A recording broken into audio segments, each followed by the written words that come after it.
시청자 여러분 안녕하십니까. 법설의 최기철입니다. 희대의 살인사건의 주범 고유정이 무기징역형을 대법원에서 확정받았습니다. 반전에 반전을 거듭하면서 치열한 법정 공방을 벌였는데 결국 남편 살인 혐의만 유죄로 확정이 됐지요. 이 대법원이 쌍방상고를 모두 기각하면서 사실상 고유정 살인사건은 역사 속으로 묻히게 됐습니다. 결국 의붓 아들 살인 사망 사건은 영구미제 사건으로 남을 가능성이 아주 높아졌습니다. 오늘 법설 고유정 편 최종판이라고 할 수가 있겠는데요. 법무법인 거산의 신중권 대표 변호사와 오늘도 함께하겠습니다. 어서 오십시오. 안녕하세요. 예. 이게 2017년, 2018년이었나요? 그 사건 발발부터 해가지고 지금까지 쭉 계속 돌아왔는데 결국에는 무기징역이 확정이 됐어요. 그렇습니다. 예상하신 대로 이렇게 됐는데 어제 대법원 판결 총평을 하신다면 어떻습니까? 아쉬움이 많이 남는 판결이죠. 사실은. 어떤 점이요? 뭐 예를 들면 일반 국민들도 다 심정적으로야 사실은 고유정이 전 의붓아들을 죽였을 가능성이 높다라는 걸 생각을 가지고 계시지 않습니까? 네. 근데 이제 증거 때문에 사실은 무죄가 나온 건데 이게 3개월 그러니까 사건이 벌어지고 나서 한 3개월 동안은 사실은 고유정이 혐의를 받지는 않았어요. 예. 오히려 그 전 남편이 지금 혐의를 받아서 수사를 하고 있었는데 이제 이 사건이 전 남편 살인 사건이 터지면서 이제 갑자기 이제 혐의자로 이제 바뀌지 않습니까? 예. 그때 만약에 초동 수사가 제대로 이루어졌다 그러면 이 시적 진실이 좀 더 쉽게 밝혀지지 않았을까. 그렇죠. 그다음에 결과도 달라지지 않았을까라는 생각이 들어서 예. 조금 뭐 항상 그러는 얘기지만 초동 수사의 중요성 아무리 강조해도 지나치지 않을 것 같긴 한데 그렇군요. 이 사건에도 마찬가지 그것 때문에 좀 아쉬움이 남죠. 일단 그 경찰의 부실 수사 문제는 조금 더 예. 깊이 한번 들어가도록 해보겠습니다. 그 대법원 판결이 이번에 파기환송 없이 이렇게 그냥 다 기각, 예. 검찰 상고 기각, 예예. 고유정 측 상고 기각 이렇게 딱 해버렸는데 이렇게 되면 이제 더 이상 다툴 방법은 없죠. 없습니까? 물론 그러니까 이게 피고인을 불리하게는 재심을 할 수 없거든요. 예. 그러니까 어차피 무죄를 받은 피고인을 위해서 재심이 이루어지지는 않을 거니까 결과적으로 이 사건에 대해서 더 이상 다툴 방법은 없게 되는 거죠. 설사 새로운 증거가 나타난다 하더라도 일사부조의 원칙에 따라서. 그럼 재심도 안 되는 거예요? 그렇죠. 재심 원래 피고인이 유죄를 받은 피고인이 새롭게 이제 증거 나타나서 무죄를 해달라고 하는 그렇죠. 게 재심이니까. 그쪽에서는 재심이니까. 반대 재심은 없어요. 그렇다면 검찰은 의붓아들 살인 사건의 그 유죄를 확신을 하고 예. 사형까지 구형을 했단 말이죠. 그렇죠. 그런데 이게 무죄를 받았습니다. 예. 근데 검찰 입장에서는 다퉈볼 수 있지 않을까요? 다툴 방법이 없죠. 비상상고 얘기를 하던데. 그거는 해당 사항이 없습니다. 이런 거는 특별히 법률이나 뭘 위반했을 경우에 해당되는 건데 이 상황에서 본인들이 그냥 아마도 어떤 책임 추궁의 문제도 있기 때문에 아마 그렇게 좀 제스처를 취하는 게 아닌가라는 생각도 들긴 해요. 어쨌간에 수사기관에 수동수사를 제대로 못했기 때문에 벌어진 일이니까 예. 그쪽에서 좀 책임을 져야 되는 게 아닌가 생각이 드니까 어떻게든 자기들은 할 수 있는 모든 방법을 동원해 보겠다라는 건데 현실적으로는 어렵다는 거죠. 실체적 진실을 강조를 하고 사실 그게 이제 검찰이라든지 형사 수사 기관의 그 목표 아니겠습니까? 최종적인 목표인데. 근데 솔직히 진실을 아직 몰라요. 사실상 안 죽였을 수도 있는 거예요. 그렇군요. 그러니까 물론 죽였을 가능성이 높긴 하지만 어쨌든 간에 뭐 헌법상의 대원칙에 따라서 무죄 추정의 원칙이기 때문에 어떤 게 밝혀지지 않은 이상은 무죄로 볼 수밖에 없는 거니까요. 그러면 이제 의붓아들 살인 사건 같은 경우에는 이거 어떻게 봐야 됩니까? 그러면은 아버지가 진짜 그 뭐 잠결에 눌러서 이렇게 사망하게 된 건가요? 어떻게? 그건 알 수 없죠. 만약에 그렇다고 하면 새롭게 만약에 밝혀진다고 하면 그걸 아버지를 기소할 수는 있겠죠. 근데 지금으로서는 뭐 증거들이 또 마땅히 또 아버지가 죽었다는 증거도 없어요. 그러니까 그런 가능성만 얘기한 것뿐이기 때문에 그 무죄를 하면서 그런 가능성을 배제할 수 없기 때문에 고유정한테 유죄를 할 수 없다는 거거든요. 그렇다고 해서 바로 그럼 아버지가 범인이냐 이렇게 단정할 수는 없죠. 그래서 아마 이 사건은 아마 미제로 남을 가능성이 그냥 높겠죠. 종결? 예. 그렇다면 아버지 입장에서는 어떻게 그 홍모 씨, 홍모 입장에서는 뭐 어떻게 다퉈볼 방법이 없는 겁니까?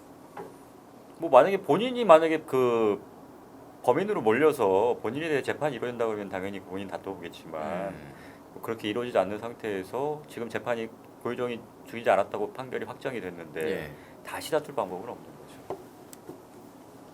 본인이 만약에 지금 뭐 대법원의 취지에 따라서 이 홍모 씨가 죽였을 가능성도 아니 과실로 인해 죽였을 가능성도 있다. 예. 라고 해서 그걸 뭐 과실치사로 해서 기소를 된다면 그때는 내가 아니다. 라고 다시 다투고 올 수 있겠죠. 그렇게 되면 만약에 그렇게 기소됐는데 그것도 아니라고 하면 과실치사도 아니고 살인도 아니고 그러면 이도저도 아닌 정말 이상한 판결이 나올 수밖에 없겠죠. 그럼 어떻게 이거 그냥 그대로 끝나는 거 진짜 그런 그대로 경우도 꽤 끝나는 있어요. 거예요? 그러니까 이도 아니고 저도 아닌데 그럼 뭐냐 그러면. 근데 어쩔 수 없어. 재판이라는 게 이 사람이 기소된 사람에 대해서 유무죄만 판단하는 거기 때문에 예. 이거를 뭐 다르게 판단할 수는 없어서. 경찰의 초기 수사 부실했다. 이거 뭐 앞서서도 좀 지적됐습니다만 원래는 그 경찰에서 이 사건을 처음 수사를 할 때가 의붓아들 살인 사건이 아니고 의붓아들 살인 사건이 있었고 예. 그 다음에 그 전남편 살인 사건이 있었죠. 터졌죠. 예. 터져서 이제 부랴부랴 그 의붓아들 살인 사건도 고의정을 이제 수사선상에다 올라온 건데 예. 처음에 아들이 죽었을 때 수사가 부실했다는 얘기잖아요. 그러니까 뭐 경찰은 나름대로 변명할 게 있을 것 같긴 해요. 왜냐하면 나중에 그 전남편 살인 사건 터졌기 때문에 고의정한테 의심이 쏠렸던 거지. 예. 그 전까지는 사실은 다른 방에 자고 있었고 오히려 같은 방에 자고 있었던 그 아버지가 과실로 죽였을 가능성이 높다고 의심하는 게 오히려 더 자연스러울 수도 있어요. 예. 근데 그러다 보니까 너무 이제 선입견을 갖고 보다 보니까 어떻게 폭넓게 다양한 가능성에 대해서 수사를 해야 되는데 그것만 갖고서 이제 수사를 했던 거죠. 그러다 보니까 이제 그 사이에 뭐 다 태울 거 다 태워버리고 이렇게 증거를 다 없애버리니까 더 이상 이제 와서는 그 나중에는 의심이 가다 하더라도 수사할 수가 없게 된 거죠. 이 판결문에서도 이 부분을 지적을 했지만 예, 그렇습니다. 의붓아들 사망 흔적이 남아 있는 매트리스, 정리장판 이거를 뭐 태운 것을 예. 범죄의 증거 인멸이라고는 꼭 단정할 수 없다 이렇게 또 얘기를 그렇죠. 했죠. 왜냐하면 그걸 보면 이제 아버지 마음이 아플 거기 때문에 그런 배려 차원에서 자기는 태웠다고 주장을 하고 있어서 그렇군요. 뭐 그게 또 전혀 또 말이 안 된다고 보기도 또 어려운 면도 있어요. 그럴 수도 있어요. 예, 참 예, 보면은. 예, 뭐 아들이 뭐 죽은 뭐 이불이나 이래저래 다 보게 되면 아무래도 마음이 아플 거 아니겠습니까? 고의정 사건을 다루면서 저희가 늘 말씀을 드리는 거지만 저희가 고의정을 결코 두둔하거나 이런 것은 아닙니다. 실체적 진실에 어떻게 더 근접해서 다가갈 것인가 이 문제를 따지다 보면 본의 아니게 고의정 쪽의 반론을 채택할 수도 있지요. 그러니까요. 예, 그런 내용을 실제로 미리 법원에서도 말씀드리고요. 그렇게 받아들여졌고요. 예. 그래서 이 제주 동부경찰서장 예. 박기남 경찰서장하고 그다음에 형사과장, 예. 여성 청소년과장 이 사람들에 대해서는 징계가 내려졌지요. 그렇습니다. 부실사를 이제 인정을 했어요 경찰에서도. 그렇죠. 어떤 간에 뭐 선입견을 갖고 한 면만 보고선 이제 수사가 진행이 됐기 때문에 결과적으로 다른 면에서의 수사가 이루어지지 않는 바람에 결국 이렇게 결과가 나왔으니까 또 누군가는 결과를 책임을 져야 될 테니까요. 이 박기남 전 서장은 견책을 받았어요. 견책. 제일 낮은 거죠. 예, 그렇죠. 이게 견책을 제가 보기엔 받고. 눈 가리고 아무 하는 거예요. 진짜 아무것도 안 할 수는 없으니까. 나머지 두 명은 이제 경고. 예. 근데 이게 사건이 터질 때마다 항상 이런 식이에요. 그러니까 뭔가 이렇게 시스템적으로 뭔가를 바꿀 생각을 하시는 게 아니라 뭔가 사건이 터져서 누가 책임져야 될 사람이 있으면 그냥 징계하는 척, 그것도 징계도 세게도 아니고 형식적으로 보여주는 식의 징계만 하고 나서 그냥 넘어간단 말이에요. 이게 분명히 이게 한두 번 지금 초동수사 미흡했다는 게 지금 한두 번 나온 얘기도 아니잖아요. 아마 옛날에 그 개구리 소년 그때도 초동수사가 미흡했다 이 얘기 계속 나왔단 말이에요. 근데 지금 바뀐 게 없잖아요. 이거는 진짜 어떻게 좀 생각을 해봐야 되는 그러니까요. 문제인데. 이건 누가 하나가 책임져서 처벌받고 이런 문제도 아니고요. 뭐 사건만 하면은 뭐 누굴 자르고. 그러니까 이게 아무래도 뭐 나름대로 이게 핑계 되겠죠. 사건이 워낙 많은데 그럼 당연히 가능성이 높은 것 쪽으로 수사하는 게 당연한 거 아니냐고 얘기할 수는 있긴 하겠지만 그거는 수사가 이게 사실은 어떻게 될지 모르는 상황에서 다양하게 해놓고 나서 그러고 나서 판단을 해야 되는 거지. 지금 저도 이제 변호사를 하면서 수사기관에서 수사하는 걸 보면 너무 결론을 이미 내놓고 나서 수사하는 경우들이 많아요. 그래서 만약에 거기에 반하는 증거가 나와도 그냥 무시해버려요. 실제로는 어떤 경우에는 은폐한 경우도 있어요. 아예 제출을 법원에나 제출을 안 해요. 그러고 나서 이거는 나중에는 이런 게 있는지 몰랐다 뭐 이런 식으로 변명하거나 뭐 불리한 증거는 제출하지 않는다 뭐 이런 그러니까 이거는 사실은 어떻게 보면 공정하게 가려서 정말로 죄가 있는지를 따져봐야 되는데 그냥 뭐 어떤 간에 사건이 터지면 범인을 딱 범인이라고 생각하는 사람이 있으면 그걸 어떻게든 그쪽으로 몰아가려고 하는 경향이 있어서 그러다 보니까 다른 가능성에 대해서는 얘기를 안 한 거죠. 아마 처음에 이 사건에서도 마찬가지였을 거예요. 전남 같이 자고 있던 아빠가 있었다. 무슨 뭐 잠이 푹푹 자가지고 뭐 잠결에 눌러서 죽였을 수도 있겠구나라는 생각하고 있으니까 다른 가능성을 배제한 채 거기만 계속 추궁했었잖아요 처음에. 그러다 보니까 시기 놓치고 그러니까 이게 문제라고요. 어떻게 보면 이게 맨날 과학사 얘기하는데 어떻게든 지금으로서는 계속 어떻게든 자백을 받는 쪽으로만 이루어지기 때문에 그래서 무리하게 자백 받으려다가 문제 생기기도 하고 그러다 보면 다른 증거들을 추집할 만한 시기를 놓쳐버리기도 하고 그러니까 이런 것들은 아직까지 그런 수사 기법이라든가 수사 방법이 옛날에 아직까지 과거에 머물러 있는 느낌이 좀 많이 받아요. 저도 그런 인상을 강하게 받습니다. 예. 그 결론을 내놓고서 예. 거기다 이렇게 끼워 맞춰가지고 예. 이제 수사를 하잖아요. 안 되면 뭐 다른 변칙적인 방법도 쓰고 하는데 하다 안 되면 뭐 결국은 다른 방법으로 가긴 하긴 하는데 예. 기본적으로 한 사람이 용의자 나타나면 그쪽으로 그냥 가는 거예요 그냥. 그게 진짜 재심 사건도 많고 예. 예? 저기 삼류주포 그것도 예. 있고 특히 저기 얼마 전에 이춘재 그 사건 그렇죠. 그렇지 않습니까? 그렇죠. 왜 그런지 모르겠습니다. 하여튼 뭐 수사기관 입장에서는 뭐 장기미제로 남거나 오랫동안 수사가 이제 결론이 안 나면 이제 추궁을 당하게 되니까 어쨌간에 빨리 범인을 잡아서 처리했다가 이게 자신의 관건인 거예요. 이 사람이 진짜도 물론 중요하지만 빨리 사건을 처리하는 게 중요하기 때문에 약간 무리하게 하는 면도 좀 있긴 있어요. 제대로 되겠습니까 그게? 그래서 그러다 보면 이제 억울한 사람들이 나오는 거 아니겠습니까? 이 억울한 사람이 있으면 안 되는데. 그러게요. 이 뭐 내용이 좀 저희가 얘기를 하면서 이 항소심까지는 사실심이니까 예. 사실의 어떤 다투는 부분을 저희가 좀 밀도 있게 쫓아갔죠. 예. 근데 대법원에서는 이제 법률심이기 때문에 예. 하급심에서 했던 그 증거 능력이라든지 예. 이걸 그대로 채택을 했어요. 그렇죠. 그러면 이제 저희가 법설 고유정 최종판인데 명색이 예. 그대로 끝낼 수가 없지 않습니까? 그래서 제가 어제 또 취재를 했지 않습니까? 아 그렇습니다. 개발에 땀나도록 취재를 했어요. 예. 밀착해서 취재를 했는데 고유정이 마지막 막판에 그 대법관들한테 27매에 달하는 편지를 보냈습니다. 예. 27매에 달하는 편지를 보냈는데 여기에는 무슨 내용이 있었냐면은 자기는 성폭행을 당했다. 이 얘기에 대한 얘기가 거의 다였대요. 그렇죠. 아무래도 자기가 계획적인 범행이 아니고 좀 거기에 그렇게 당하게 되니까 일종의 뭐 정당방위까지는 아니더라 하더라도 그걸 방어하기 위해서 자기는 어쩔 수 없이 한 거다라는 취지겠죠. 그렇죠. 그거를 본 대법관들의 반응은 제가 체크를 하진 못했지만은 이것이 초반부터 다 터졌으면 어땠을까 하는 그런 생각이 들게 하더라고요. 그러니까 너무 디테일하게 잘 썼더라 이런 얘기들은 이제 근데 하던데 이게 참 저도 그게 하는 문제인데 지금 예를 들어 성범죄 같은 경우에 어쨌간에 피해자 진술만으로 지금 거기가 유죄가 인정이 되지 않습니까? 그럼 어떻게 보면 이걸 잘 지어내면 유죄가 받을 수도 있어요. 잘 지어내면 실제로 잘 지어낸 사람도 있어요. 그렇겠죠. 아니 그다음에 오랫동안 해가지고 잘 스토리를 잘 만들어가지고 특히나 이번 같은 사건 같은 경우에는 피해자 이미 사망한 경우이기 때문에 반론을 못해 반박을 못한단 말이에요. 설사 그게 거짓말이다 하더라도 그러니까 더 좋잖아요. 사실상 지금 이 오랫동안 시간 동안 그거 짜내면 충분히 스토리를 만들어낼 수 있고 그동안 봐왔던 영화라든가 아니면 다른 사람한테 들었던 얘기라든가 이런 걸 종합해서 그다음에 또 그 전 남편과의 뭐 성관계 어떤 그런 것들이 있었을 거 아닙니까? 그런 것들을 토대로 해가지고 지어낸다 그러면 충분히 리얼하게 지어낼 수 있죠. 근데 고유정인 전문 작가도 아니고 그렇게 뭐 나이 많은 그런 경험이 많은 사람도 아니고 근데 그거를 자기가 소설을 썼다고 하더라도 그게 법관의 눈을 피할 수 있을까요? 법관이 오히려 순진해요. 아 그래요? 생각보다 경험이 많지. 이게 반전인데. 오히려 솔직히 말하면 성관계 이런 부분에 있어서 경험이 많겠습니까? 그러면 그냥 단순히 그렇게 하면 이렇구나라고 생각할 수 있는 거예요. 오히려 그런 것들 때문에 저는 오히려 속기 쉽다는 생각도 좀 들긴 해요. 오히려 약간의 좀 디테일하게 들어가고 약간의 조금 이렇게 좀 자극적인 게 들어가면 이러면서 믿을 수도 있다는 거예요. 이런 얘기를 어떻게 함부로 할 수 있겠냐. 당하지 않고서는 할 수 없다는 얘기 맨날 나오는 얘기가 그거는 사실은 어떻게 보면 지어냈다고 볼 수 있는 것들인데 이 경험이 부족한 입장에서는 이런 거는 정말 경험하지 않고서는 할 수 없는 거야. 근데 왜냐면 인터넷이나 이런 데 보면 무수하게 더 떠도는 얘기들도 많아요. 그걸 짜집기 위해서 만들어냈는데 본인들 입장에서 처음 들어보는 얘기야. 이건 경험하지 않으면 알 수 없어. 이렇게 될 가능성도 있다는 거죠. 본인이 아니면은 직접 경험하지 않으면은 알 수 없는 그런 아주 세부적인 묘사.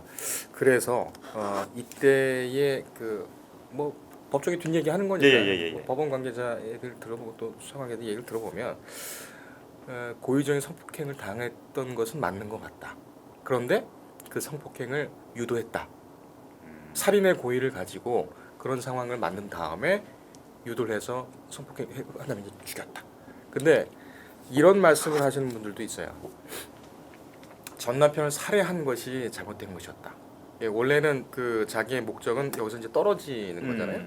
그 전 남편하고는 이제 그 완전히 끝내고 이제 새 판을 짜려고 했죠. 새 판을 짜려고 했는데 이게 만약에 이제 그 성폭행 당했다는 것을 더 정교하게 또 아주 교활하게 이렇게 영악하게 잘 이용을 했으면 이 성폭행 당했던 그 저기 뭐 남편 쪽에서도 뭐 손해배상금도 받고 이렇게 해가지고 잘 풀고 이렇게 완전히 돌아설 수도 있었을 텐데 이 사람을 죽이는 바람에 오히려 그 살인의 고의 뭐 이런 것이 인정이 돼서 결국 이게 자기가 진을 죽였다 그런 근데 얘기도 그렇게 보기에는 이미 살인에까지 또 준비가 돼 있어요.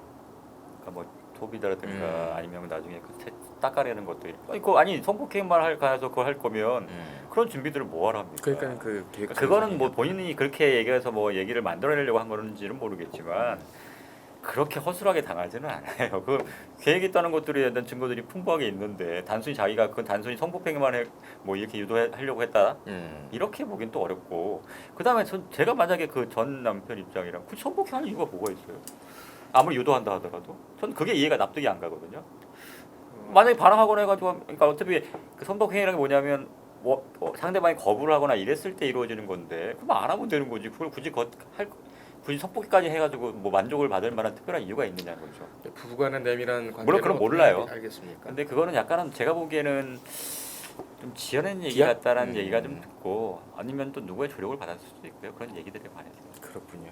어차피 이 사람은 뭐 최소한 무기징역은 면해야 되는 입장이었기 때문에 아마 그렇게 해서 좀 만들어낸 얘기가 아닐까라는 생각이 좀 이 상황과는 좀 맞지 않는 얘기 같아서. 어쨌든 살인을 했고 계획적인 살인이었다는 였다. 거는 팩트니까요. 예. 그 부분 밝혀진 거니까 예. 무기징역형을 받는 것은 뭐 맞는 얘기고. 예. 그 27페이지 대법관님 전상서에서는 그 아들 그건 별로 없었다고 하더라고요. 내용은. 어차피 본인은 무죄를 받았으니까 굳이 언급. 나는 모르는 일이다. 그게 제일 좋은 전략이에요 어떻게 보면. 나는 모르는 일이다. 왜냐면 자기는 딴 방에 있어 그 사건이 일어나는 거 어떻게 일어나는지 모르는데 거기서 내가 막 뭐라고 얘기해 보면 오히려 그게 더 이상하잖아요. 당연히 난 모르는 일이다. 나는 정말 이거랑 관계 없다. 그다음에 1, 2심 다 무죄 받았는데 굳이 거기다 대고 뭐라고 얘기할 게 있겠어요. 오히려 잘못하면 꼬투리 잡히는데. 정말 어떻게 보면 정말 주인 게 맞다고 하면 그 전략이 고유정이 취할 수 있는 최선의 전략이었던 거죠. 그렇구만. 예. 결국 이제 뭐 자기 뜻대로 잘 됐네요. 그건 된 거죠. 이 가석방이라든지 사면 가능성도 있습니까? 무조건 가석방 가능해요. 무기징역이. 그래서 문제예요 우리나라는. 그러니까 미국 같은 경우에는 이제 가석방 없는 무기징역이 있어요. 그 자체가. 근데 우리나라는 그런 규정은 없어요. 무기징역도 나중에 감형이 가능하거든요. 그렇기 때문에 이게 그 나중에 충분히 나올 수 있는 가능성이 있어서 사람들이 자꾸 사용을 해야 되는 거 아니냐고 얘기하는 거예요.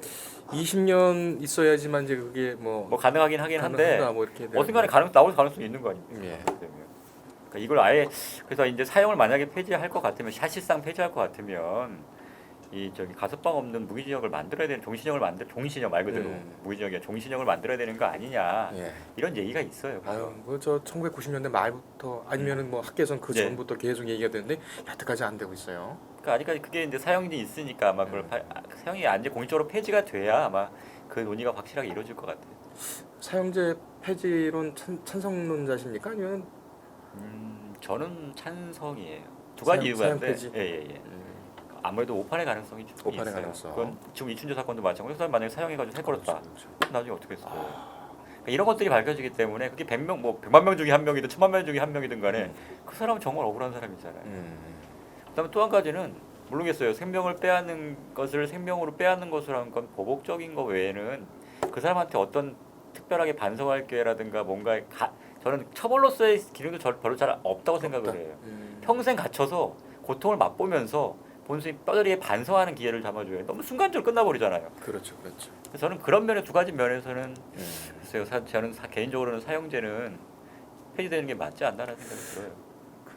이번 촛불 정부 들어서면서 저는 개인적으로 그런 생각도 했거든요. 아무래도 법률에 뭐 대통령이 그렇고 또 집권한 사람들이 다 법률 전문가니까 이 살인 문제 같은 경우 좀 정리가 이번에 되지 않을까 이렇게 생각을 했는데 그대로 또 이제 흘러가는 모양이에요. 그렇죠. 그 쉬운 문제는 아니었어요. 여러 가지 그리고 복잡해서. 국민 법감정 같은 경우는 당장 사형에 대한 그 존치론이 굉장히 힘을 얻고 있고 그렇죠. 이런 상황에서는 또 이 정도 그냥 지나가겠구나 이렇게 또 생각이 돼요. 근데 사형 선고가 내려진 게 없죠 이번 최근에는 정부에서. 없죠. 맞아. 네. 최근에는 사형 선고 내려진 게 없는 것 같아요. 마지막에 언제지 기억이 안 나네요, 진짜. 너무 오래돼서. 아 그러게요. 집행은 아마 2000년인가가 마지막이었던 것 같긴 한데. 그렇죠, 네, 20년 전 정도. 예.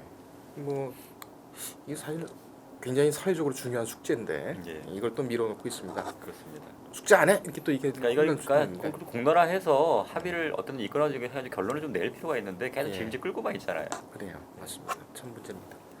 고유정 살인 사건과 같이 증거 없는 살인 사건으로 저희 법설에서 앞서서 다뤄드렸던 사건이 또 있었죠. 바로 관악구 모자 살인 사건입니다. 이거 역시 항소심에서도 무기징역이 선고가 됐습니다. 예, 맞습니다. 정확히 예측하신 대로 지금 가고 있어요. 그렇긴 합니다만 이것도 참 이거 근데 약간 고유정 사건과 다른 게 뭐냐면 지금 고유정 사건 같은 게 어떤간에 남편이 옆에 있었어요. 남편에 의해서 발생했을 가능성이 있다는 거는 뭐 그게 가능성이 낮다 하더라도 가능성이 있지 않습니까? 근데 이 사건 저기 관악구 모자 살인 사건 같은 경우에는 외부 침입 흔적이 전혀 없어요. 네. 그러니까 외부 다른 사람이 들어와서 했을 가능성이 없다면 결국 그 시간에 안에 있던 사람에 의해서 범행이 벌어진 거 아니겠느냐. 그래서 사실은 사망 추정 시간이 중요했던 거고. 예. 그래서 자꾸 음침을 갖고 이제 판단을 했는데 그래서 결과적으로는 그 남편이 있던 그 시간에 사건이 벌어졌다라고 강하게 추정이 된다. 네. 그 외에 다른 가능성이 전혀 생각해볼 만한 게 없다. 그러니까 결론은 결과적으로는 유죄. 그다음에 범행 방법이나 수법이나 뭐 피해 정도로 봤을 때는 당연히 이거는 무기징역 예. 이런 결론으로 나가는 거죠. 그러면은 뭐 지금 뭐 11월 2일 날 예. 며칠 전이군요.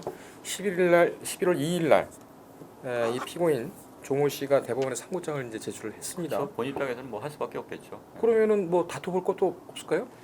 그 사망 추정 시간에 대한 어떤 법리 오해 같은 거를 주장해 볼 수는 있겠죠. 이거는 나름대로 추정이니까. 예. 추정이 뭐 잘못됐다라고 주장할 여전히 있어요. 실제로도 그 1심 때에서부터 이 문제가 계속해서 쟁점이 됐지 않습니까? 네.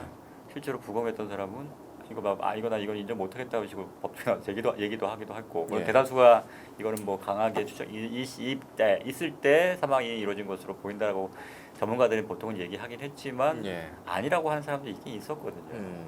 아마 지금 피고인 입장에서는 그 당시 범행이 일어났을 당시에 그 자리에 없었다. 즉 현장 부재 증명이 제일 중요한 거 아니겠습니까? 알리바이 소위 말하는.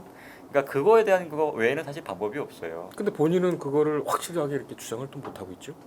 그러니까 본인은 아니라고 하고 본인은 그 시간에 저기 뭐 딴 데 갔었다고 하긴 하는데 근데 사망이 언제 일어났냐에 따라서는 사실은 이 사람이 거기 안에 있었다고 볼 수도 있고 아니라고 볼 수도 있어요.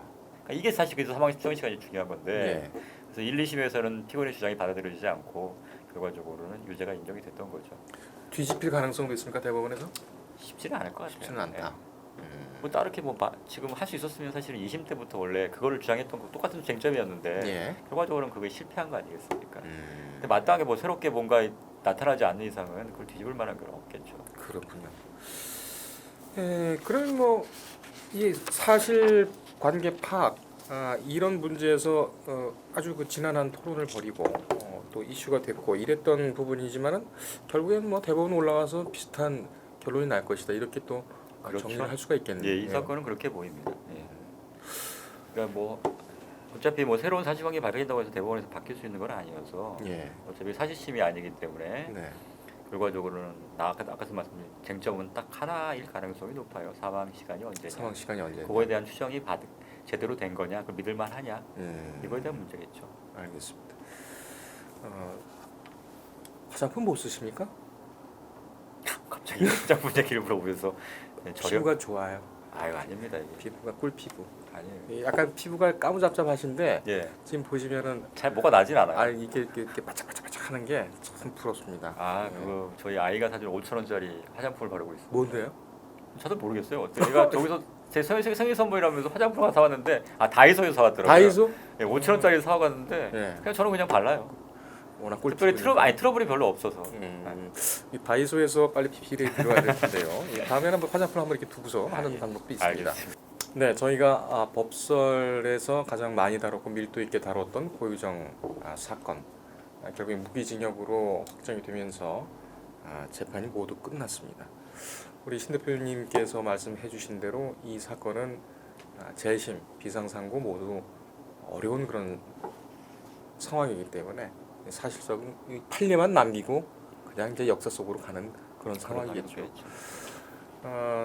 저희가 이 법설에서 고의종 사건을 다루면서 여러 가지 사실들 확인을 하고 법원의 판결을 뜯어봤는데 중요한 건 이 초동 수사가 얼마나 중요한 것인가. 그렇죠. 그 부분. 맞습니다. 그리고 인명을 어떻게 그렇게 정말 잔혹하게 살해를 하고 유기를 할 수가 있는 부분이 있느냐. 여기에 대해서 사회적으로 어떻게 해야 될 것인가 이런 부분, 형사정책적 부분 이런 부분들을 늘 문제를 제기하고 고민을 해야 된다는 말씀을 마지막으로 좀 드리겠습니다. 관악구 살인 사건 같은 경우도 두 사건을 비교해서 봤습니다만은 대법원에서 동일한 결론이 나올 가능성이 좀 많고요. 하지만 관악구 살인 사건에 대한 대법원 판결이 나오게 되면 역시 또 밀도 있게 저희가 분석을 해드리겠습니다. 오늘 여기까지 할까요? 예. 네, 수고하셨습니다. 예, 고맙습니다. 네, 법설이었습니다.